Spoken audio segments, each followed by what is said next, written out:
Subscribers go, subscribers come. Bring me more for a larger sum.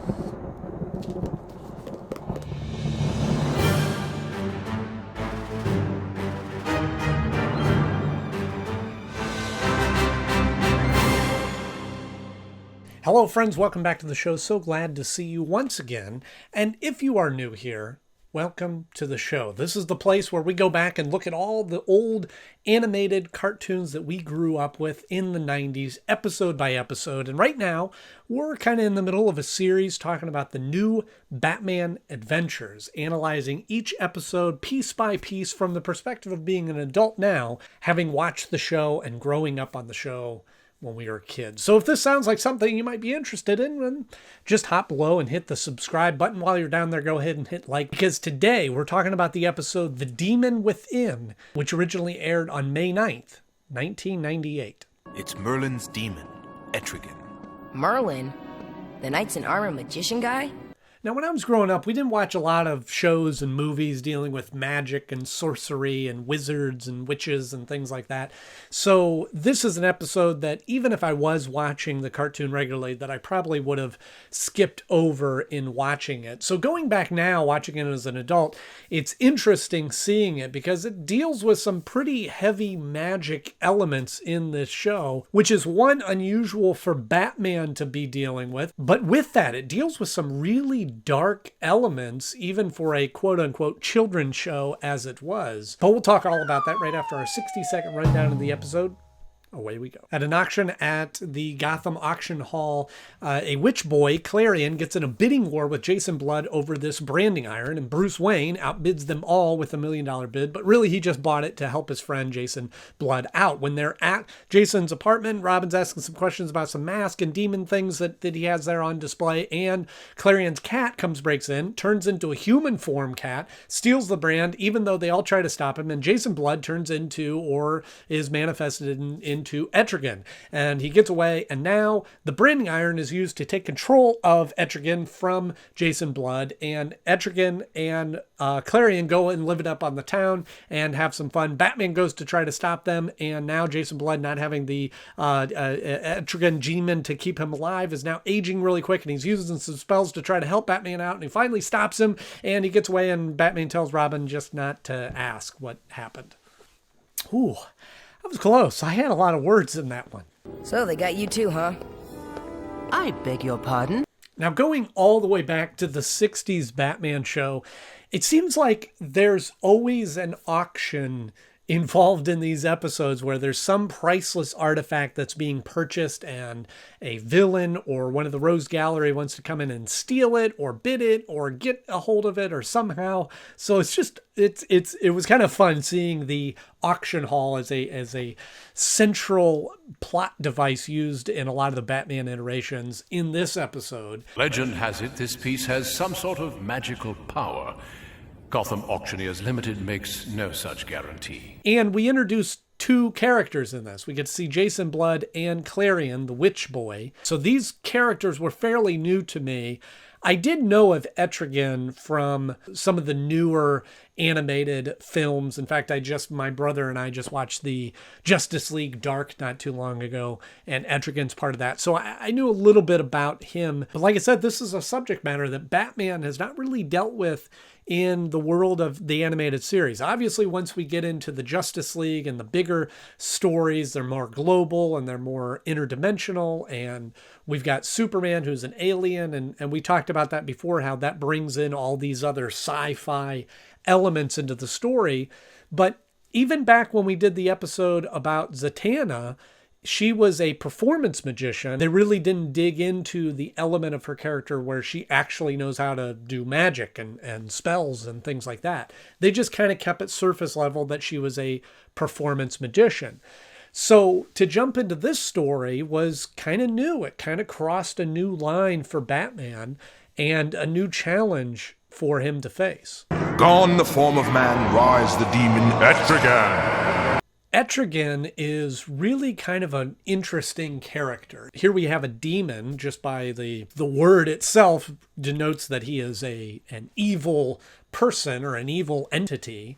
but he's attached to this human, this Jason Blood character, which I didn't know all the backstory until I watched the Justice League Dark movie. If you haven't seen that, you should check it out, dealing with Constantine and some of the other magic dealing heroes and villains. And they delved a little bit further into the story that Jason Blood was one of the knights, King Arthur's knights of the Round Table. Merlin merged Etrigan and Jason Blood together to create this two-person symbiotic relationship, I guess. So the story kind of is really complicated, but I thought they handled it well in this episode, where they just Robin asking a few questions about the mask and, oh, this looks like you. They kind of sum up that he's a really old person, and he is now immortal because he's tied to this demon character. But that'd be impossible. He'd have to be over 1,500 years old. I guess he doesn't really turn into the demon as much as the demon manifests himself inside, becomes outwardly I don't know how it works, but he becomes Etrigan. And it's kind of neat because here is this very powerful demon that is doing good and helping out Batman in this element. There'll be a reckoning. And then even Jason Blood himself, once Etrigan is pulled from Jason Blood, as Batman is out there fighting Klarion, he is helping him out back at his house, trying to send spells and cast spells to try to help Batman, even though he's aging and getting older and older as he goes. Clarkishton, Sathagua. And of course, as any kid would, if they had their own personal demon, they live it up on the town, and they go to try to see movies, and they get ice cream and cake. And I guess what else would you do with your own demon? Which made me laugh, because he went to great strides to get this demon to accompany him by trying to first buy the branding iron to get that, and then sends his human cat, which reminded me a lot of Tigress from the Tiger episode of Batman the Animated Series. But he sends his cat there to capture it for him, and then he finally gets a demon. And what's he do? He goes out and gets ice cream. Why not? No strawberry, master. There's nothing as good as strawberry. Nothing. And I had to look this up, that at this point in time, this episode came out in 98. Just not even a year before this, the first Harry Potter book came out, Harry Potter and the Sorcerer's Stone. And again, I hadn't read Harry Potter when I was a kid, but I have to think that Harry Potter really was the introduction to child witches into pop culture. Harry Potter really, as far as a pop culture icon, has got to be one of the largest, and that came out just a year before this. So I found it interesting that they were doing this episode at this period of time. I don't know at what point Harry Potter really got popular. The movie didn't come out until 2000 or 2001. So I don't know at what point it really became huge in popularity, but this episode seemed to fall right in that niche of, here's our own child witch. So you've picked up a few tricks. It won't save you. One of the most enjoyable elements of this episode is they go in this great big powerful battle, and everybody's using spells and magic and things to fight each other, and Etrigan's there and Clarion's there, and then ultimately it comes down to, once Batman does get the branding iron, because he is fighting a child, he's able to just hold the branding iron above his head. The witch's evil now undo.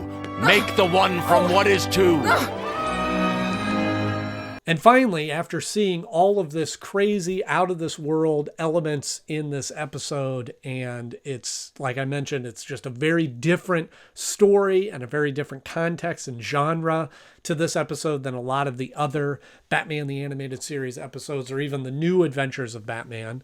But at one of the last lines of the episode, Batman really does pretty much sum it up to Robin. About tonight. Don't ask. Just don't ask. So when it comes time to rank this episode, I do have to bring a bit of my past into this element, because having not really ever been into magic and sorcery and things like that, this episode was entertaining, but certainly didn't speak to that nostalgic factor in my history of entertainment and pop culture, and that just never was my thing. But it's still a good episode, and even though it's a little out there as far as what we're used to seeing Batman do, it's not a out of this world kind of story. It doesn't deal with Batman trying to save the planet necessarily. It's still a local story in Gotham City and Batman trying to help his friend out and stop this villain. So for all those reasons, it sort of falls in the middle of my list at the number 5 spot of my favorite episodes so far. Just below Growing Pains, because again, that is very nostalgic for me. Seeing Clayface and that shape-shifting kind of villain is an interest of mine. So that one kind of weighs out over this one. But it does beat out Never Fear, because as much of a twist as the Never Fear episode is on Scarecrow as a villain and his motives and his way of approaching crime in that episode, I still struggle with Scarecrow as a villain, and I feel like they're just not doing enough with him in that episode. Etrigan, Mr. Blood, I know you've been through a lot tonight, both of you, but we've still got a problem. So I gotta know, if you had your own personal demon to do anything you wanted with, what would you do? Would you go out on the town and just use him to get ice cream and go see movies? Or would you have some more diabolical plans? Let me know in the comment section below. If you enjoyed my take on this episode, then please click the like button. If you want to see more episodes like this, then just hit subscribe, because we have new episodes coming out every Tuesday and Thursday talking about the new adventures of Batman. And this Thursday, we're talking about Over the Edge, so you don't want to miss that. As always, thank you so much for watching. I'm Andy Knode. I'll see you soon.